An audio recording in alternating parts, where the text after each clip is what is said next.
Good morning class 6 के सभी student. आज हम लोग पाठ 6 पढ़ेंगे, जो कि पाठ का नाम है तांबे का सिक्का। यहाँ पे किनारे पे आपका यह सारांश दिया गया है कहानी का। बता रहे हैं कि इस कहानी द्वारा रविन्द्रनाथ ठाकुर ने लोगों को यह समझाने का प्रयास किया है कि ईश्वर के प्रति प्रेम, उनकी भक्ति और उनके पवित्र रूप के समक्ष संसार की सभी वस्तुएं तुच्छ हैं। कहने का मतलब ईश्वर के प्रति प्रेम और उसकी भक्ति संसार की सभी वस्तुएं संसार में सभी वस्तुएं उनके समान सब तुच्छ है। आप इस कहानी के माध्यम से पढ़ेंगे तांबे का सिक्का।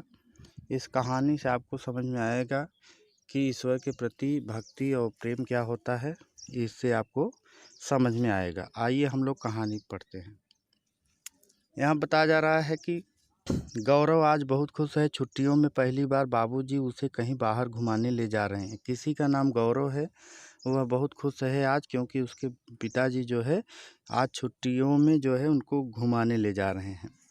परसों डाक से मणि अंकल का निमंत्रण पत्र आया था। बाबूजी के मित्र मणिशंकर प्रसिद्ध चित्रकार हैं। उनके एक जो है मित्र हैं, उनके बाबूजी के एक मित्र हैं, और वो मित्र जो है बहुत ही प्रसिद्ध चित्रकार हैं। उनके तैल चित्रों की प्रदर्शनी का उद्घाटन समारोह आज जहांगीर आर्ट गैलरी में था, और गौरव बाबूजी के संग उसी प्रदर्शनी को देखने जा रहे थे, क्योंकि उनके जो गौरव के पिताजी थे उनके मित्र बहुत ही प्रसिद्ध चित्रकार थे, और उनके चित्रकार का उद्घाटन समारोह हो रहा था जहांगीर आर्ट गैलरी में था। और वही प्रदर्शनी देखने के लिए गौरव के पिताजी गौरव को साथ लेके जा रहे थे घुमाने के लिए। प्रदर्शनी देखने काफ़ी लोग आए थे, जिनमें विदेशी पर्यटक भी शामिल थे। बाबूजी मणि अंकल से बातचीत करने में व्यस्त हो गए। बड़ों की बातों में शामिल न हो वह गैलरी के चक्कर लगाने लगा। दीवारों पर खूबसूरत फ्रेमों में सजे मणि अंकल के चित्र टंगे थे। वह कभी दीवारों पर टंगे चित्रों को देखता तो कभी चित्रों को एकटक देखने वाले को देखता। लोग कैनवस पर उड़ेले गए रंगों के धब्बों व आड़ी तिरछी रेखाओं को इतनी बारीकी से देखने के साथ साथ तारीफों के पुल भी बांध रहे थे। यह तारीफ वाली बात उसकी समझ से परे थी। बाबूजी वहाँ अपने मित्र से बात करने लगे, लेकिन वो गौरव लड़का इधर उधर देखने लगा। सब लोग जो है चित्रकारी देख रहे थे, अच्छी अच्छी पेंटिंगें देख रहे थे, और सब लोग तारीफ़ कर रहे हैं, तारीफ़ का पुल बांध रहे थे। यानी कि उसके चित्रकारी इतनी अच्छी थी कि सब लोग देख करके सब तारीफ़ ही वाह कर रहे थे। और जो वाह कर रहे थे, लेकिन उस बच्चे को यह तारीफ़ उसकी समझ से परे था, यानी उसकी समझ से बाहर था, समझ में नहीं आ रहा था। प्रदर्शनी देख करके वे बाहर निकले। बाबूजी गौरव की सूरत देखकर समझ गए कि मॉडर्न आर्ट की इस चित्रकारी प्रदर्शनी में गौरव को बहुत मज़ा नहीं आया। उसका दिल बहलाने के लिए वे बोले, गौरव, यहाँ से कुछ ही दूरी पर गेटवे ऑफ इंडिया है, जिसे भारत का प्रवेश द्वार कहते हैं। शाम का समय है, वहीं चलते हैं। जब उस बच्चे को यह प्रदर्शनी नहीं ठीक से समझ में आ रहा था, क्योंकि आजकल मॉडर्न आर्ट आ गया है, तो उसको जो मॉडर्न आर्ट होता है वो ज़्यादा समझ में आता है। पुरानी जो है चित्रकारी उस बच्चे को नहीं समझ में आ रहा था। बाबूजी समझ गए कि उन्होंने अपने बेटे को कहा कि गौरव, यहाँ से हम लोग अब गेटवे ऑफ इंडिया की तरफ चलेंगे। वह भारत का प्रवेश द्वार है, और शाम का समय है, वहीं चलते हैं। गेटवे ऑफ इंडिया का नाम सुनते ही गौरव का मुरझाया हुआ चेहरा एकदम से खिल उठा। इस ऐतिहासिक स्मारक को प्रत्यक्ष रूप से देखने की उसकी हार्दिक अभिलाषा थी। गौरव मुंबई के उपनगर में रहता था। आज पहली बार उसके कदम ब्रिटिश कालीन पत्थरों की तराशी हुई खूबसूरत व भव्य इमारतों से घिरी हुई सड़कों पर पड़ रहे थे। कुछ ही देर में वे मुंबई के विश्व प्रसिद्ध ऐतिहासिक स्मारक के समीप खड़े थे। यानी कहने का मतलब कुछ ही समय के बाद वो वहाँ पे जा पहुँचे। सामने अथाह नीला समुद्र था। दूर दूर तक किनारा दिखाई नहीं दे रहा था। अब वे स्मारक के पीछे समुद्र तट से लगी पत्थरों की रेलिंग पर बैठ गए। अब वहाँ पे जहाँ पे जाना था, गेटवे ऑफ इंडिया जहाँ जाना था, वहाँ पहुँच गए, और वहाँ देख रहे हैं कि नीला समुद्र उसको दिखाई दे रहा है। अब जो है वहाँ पे पहुँच गए, अब देख रहे हैं। और स्मारक के पीछे समुद्र से तट से लगी पत्थरों की रेलिंग पे बैठ गए, जहाँ पत्थर के रेलिंग बचे हो वहाँ बैठ गए दोनों लोग। आगे पेज नंबर 27 पे हम लोग पढ़ते हैं। कहानी पे गौर हो। जैसा कि आप सभी को बताया गया कि जब गौरव और उसके पिताजी जब जहाँ जाना था वहाँ पे गेटवे ऑफ इंडिया जहाँ जाना था वहाँ जब बैठ गए तो आगे बता रहे हैं कि जानते हो गौरव, इस स्मारक के निर्माण का उद्देश्य क्या था। अब पिताजी अपने बेटे को बता रहे हैं कि इस स्मारक इतना बड़ा स्मारक देख रहे हो, भवन देख रहे हो, इसका उद्देश्य क्या था जानते हो। गौरव ने कहा कि हाँ बाबूजी, मैंने पढ़ा है कि ब्रिटिश साम्राज्य जॉर्ज पंचम और रानी मेरी के भारत आगमन पर उनके स्वागत हेतु इस द्वार का निर्माण किया गया था। अच्छा, जानते हो यह कब की बात है, बाबूजी ने पूछा।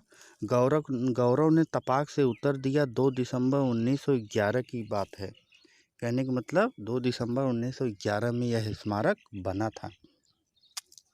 बहुत खूब, तुम्हारा सामान्य ज्ञान तो बहुत अच्छा है, तुमने तो सन के साथ दिन भी बता दिया, शाबाशी देते हुए बाबूजी ने कहा। अपने बेटे को शाबाशी दे रहे हैं कि तुम्हें सब पता है।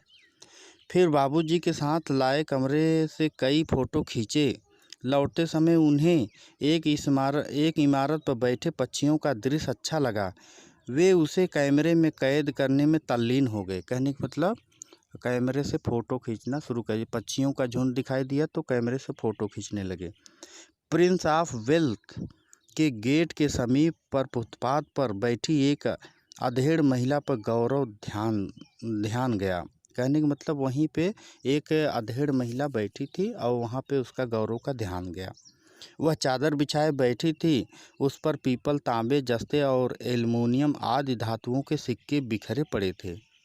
उत्सुकता वक्त गौरव ने एक एक सिक्के को बारीकी से उलट पुलट कर देखने लगा। उन सिक्कों के ढेर में उसे सिर्फ एक तांबे का सिक्का ही संग्रह लायक था। कहने का मतलब जो अधेड़ महिला बैठी थी, एक चटाई बिछा करके वहाँ बैठी थी, तो वहाँ पे कई प्रकार के सिक्के पड़े थे, जिसमें तांबे के थे, एक तांबे का सिक्का था और बाकी एल्युमिनियम जस्ता जो भी था सिक्के पड़े थे। तो गौरव को देखने लायक वह जो है तांबे का सिक्का ही संग्रह करने लायक था, यानी उसको इकट्ठा करना चाहता था, लेना चाहता था, तो तांबे का सिक्का संग्रह करने लायक था। इस सिक्के का आकार आज के 1 रुपये से 1.5 गुना था। कहने का मतलब आज के ज़माने में जो हम लोगों के यहाँ सिक्का है उसका 1.5 गुना जो है वह सिक्का था उस ज़माने में। हाँ, 1.5 गुना ज़्यादा बड़ा था वह तांबे का सिक्का। उसने महिला से सिक्के का दाम पूछा। महिला ने टूटी फूटी अंग्रेजी में कहा, ऑल कॉइन सेम रेट। उसने उस महिला ने जवाब दिया कि यह पैसा सेम रेट है, यानी कोई भी सिक्का उठा लो सब एक ही रेट में है। ओनली 20 रुपीज़, ओनली कहने का मतलब ओनली 20 रुपीज़, यानी 20 रुपये का दाम उसने बताया, रुपीज़ ईच। तो गौरव ने हंसते हुए कहा, आंटी हम कोई टूरिस्ट नहीं हैं, हम यहीं पास में रहते हैं, आप इस सिक्के का कुछ ज़्यादा दाम लगा रही है।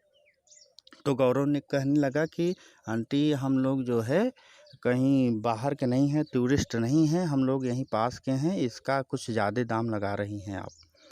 पर वह टस से मस न हुई, लेकिन गौरव कहाँ हार मानने वाला था।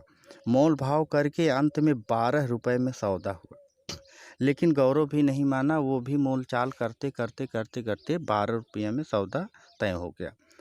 वह यह सिक्का पाकर बहुत खुश था, जैसे कुबेर का खजाना पा गया हो। जैसे ही सिक्का पाया वो बहुत ही खुश हो गया, ऐसे खुश हो गया जैसे कुबेर का खजाना उसे मिल गया हो। जैसा कि आप सभी जानते होंगे कि धन के जो धनपति होते हैं, राजा होते हैं, वो कुबेर होते हैं। तो कुबेर का खजाना पा गया हो। उसका मन बार बार यही कह रहा था कि काश उसके पंख होते तो वह उड़कर झट से उदय के पास पहुंच जाता और यह तांबे का सिक्का उदय को दिखाकर उसे हैरान कर देता। उदय उसका सबसे प्रिय दोस्त था। अब देखिए यहाँ पे गौरव यह समझ रहा था कि वह यही बार बार सोच रहा था, काश उसके पास पर होते, पंख होते तो वह उड़ जाता और किसी उदय को जो है जा कर के यह तांबे का सिक्का भेंट कराता उसको, क्योंकि उसका प्रिय दोस्त था, उसके घर के पास ही रहता था। गौरव ने उदय को प्रदर्शनी देखने के लिए साथ चलने को कहा था, पर उसने अपनी माँ और दादी के साथ सिद्धि विनायक मंदिर जाना था, इसलिए वह उसके साथ न आ सका। जो गौरव का दोस्त था उदय, वह भी आना चाहता था, लेकिन उसकी माँ जो है सिद्धि विनायक मंदिर में जाना था, इसलिए वह नहीं आ सका। तो यहाँ गौरव सोच रहा था, काश मैं उसको भेंट कर देता। घर पहुँचते पहुँचते अंधेरा हो गया। गौरव ने बाहर खिड़की से झांक कर देखा, उदय आराम कुर्सी पर बैठा एक पुस्तक को पढ़ने में तल्लीन था। जैसे ही घर आया तो गौरव देख रहा है कि उदय जो है एक आरामदायक कुर्सी पर बैठ कर के एक किताब पढ़ने में तल्लीन था, मग्न था। अब गौरव उसका अपनी ओर देखने की प्रतीक्षा कर रहा था। गौरव देख रहा था कि कब हमारी तरफ देखे। गौरव उसका अपनी ओर देखने की प्रतीक्षा कर रहा था। गौरव व उदय दोनों हम उम्र सहपाठी थे, बचपन से ही साथ साथ खेलते पढ़ते बड़े हुए हैं। गौरव और जो है उदय एक साथ पढ़े हैं, बचपन से ही हम उम्र साथी थे और एक साथ सहपाठी हैं।